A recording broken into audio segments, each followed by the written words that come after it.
Selamat pagi, salam sejahtera bagi kita semua.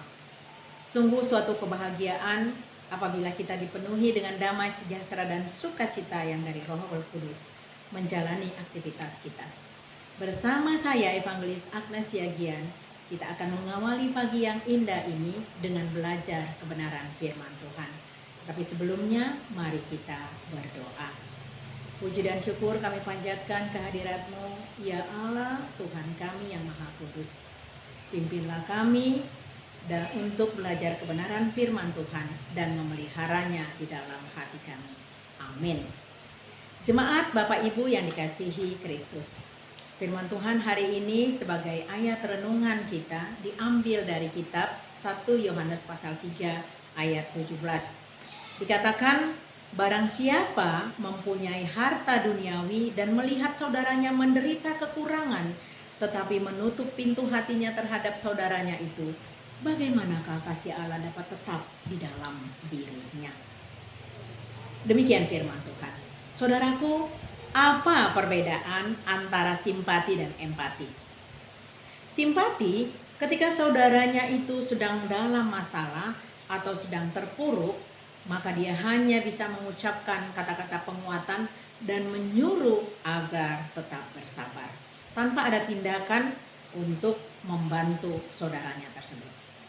Sedangkan empati tidak hanya menguatkan lewat perkataan, tetapi juga dengan tindakan atau ikut menolong untuk mengurangi beban saudaranya tersebut. Dalam praktek hidup sehari-hari masih banyak kita melihat ada orang kaya yang tidak peduli terhadap saudaranya, bahkan menjauhi saudaranya itu karena dianggap sebagai beban di dalam kehidupannya. Tetapi tidak sedikit juga orang yang hidupnya pas-pasan, tetapi mempunyai hati yang tulus menolong saudaranya. Ironis memang kehidupan ini. Saudaraku, surat 1 Yohanes pasal 3 menyatakan bahwa Allah adalah kasih. Kasih Allah adalah dasar dari semua kebenaran. Kita diperintahkan untuk mengasihi Allah karena Allah lebih dahulu mengasihi kita. Dengan jalan apa Allah mengasihi? Dengan jalan mengutus anaknya, Yesus Kristus, agar menjadi pendamaian bagi dosa-dosa kita. Kasih itu berasal dari Allah. Jadi untuk mengenal Allah, manusia harus mengasihi Tuhan dan saling mengasihi sesama. Pertanyaannya, mengapa kita harus mengasihi dengan tindakan empati? Karena Bapa mengasihi kita juga melalui tindakan empati, yaitu mengaruniakan anaknya yang tunggal supaya setiap orang yang percaya kepadanya tidak binasa, melainkan beroleh hidup yang kekal. Yohanes 3 ayat 16. Kalau Allah sedemikian mengasihi kita, maka tidak ada alasan bagi kita untuk tidak mengasihi saudara kita. Amsal 11 ayat 25a mengatakan, siapa banyak memberi berkat diberi kelimpahan. Bagaimanakah kiatnya mengalami kelimpahan? Tentunya dengan bermurah hati. Jadi kita baru dapat mengalami kelimpahan apabila kita bermurah hati. 2 Korintus 9 ayat 6 mengatakan, orang yang murah hati akan menuai banyak.